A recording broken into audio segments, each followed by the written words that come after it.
Hey everybody, and welcome back to Module 4. If you can believe it, we're already through 4 modules, and we're ready today to talk about civil rights and liberties, which is a really important set of discussions that really, I think, has to do with both constitutional core questions and increasingly, across American history, the foundational questions of who gets what.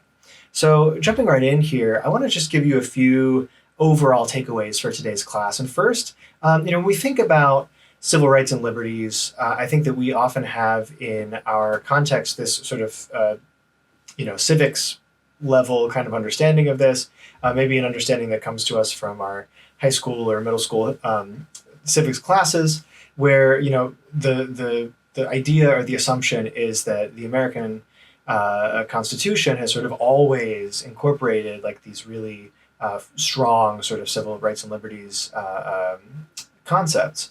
And one thing I want to mention first is this idea that the actual process by which civil rights and liberties are applied to sort of cases in which real people are living their lives and having these experiences, these are not cut and dry kind of things.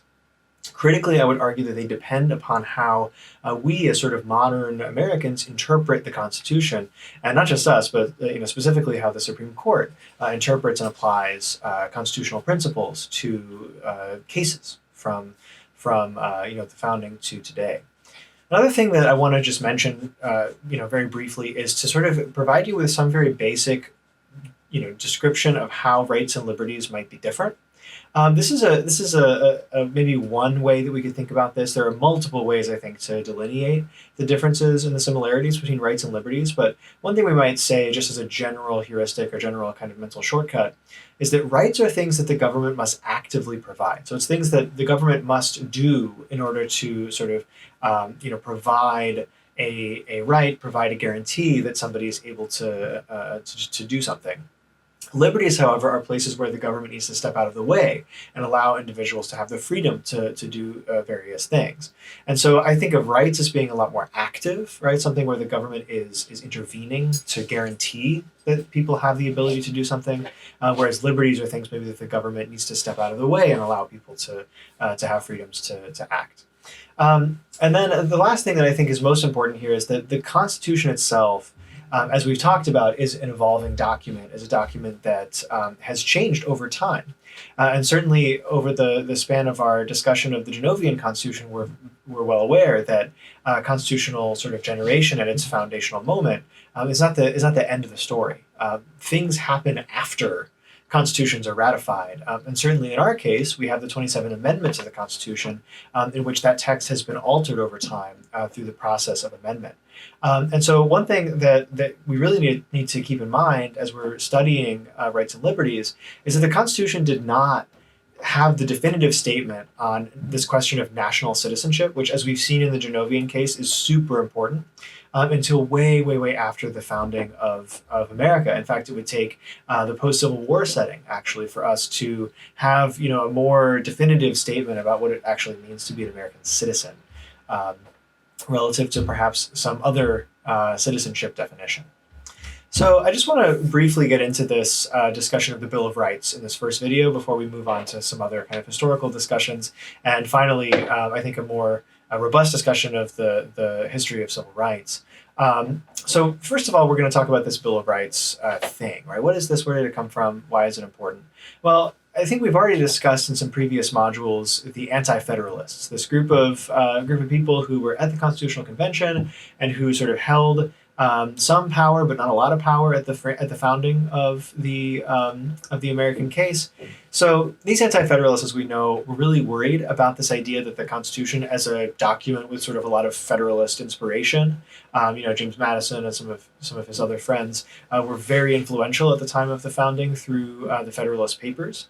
So the Anti-Federalists were sort of pushing back at some point, and in many state legislatures who had to ratify the Constitution, they said, hey, whoa, we got to make sure that there are some limits, because we're worried about a strong centralized government becoming essentially authoritarian and becoming too much of a burden on citizens and states.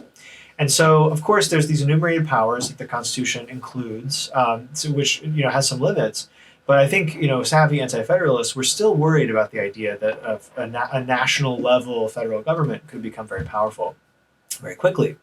And so they said, you know, if we're going to make this happen, if we're going to consent essentially to this idea, we're going to want some things put in place that are going to give us some peace of mind, specific things that maybe the federal government could not do. And so what happened was essentially 17 proposals for amendments to the Constitution came almost immediately, and 12 of which went to the states for review, and ultimately 10 of them passed. And these 10 first amendments to the Constitution, which happened again as early as 1789, are what we call the Bill of Rights. And really, you could read the Bill of Rights in the textbook. You could read the detailed description of each of these amendments. But I want to just give you sort of a broad overview of kind of what this is about, right?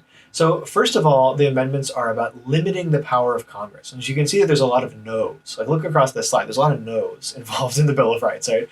Congress shall make no law establishing a religion. Congress shall not abridge the freedom of speech or of the press, which is, clauses of the First Amendment. The First Amendment being one that the Anti-Federalists saw as being of primary importance for the Constitution.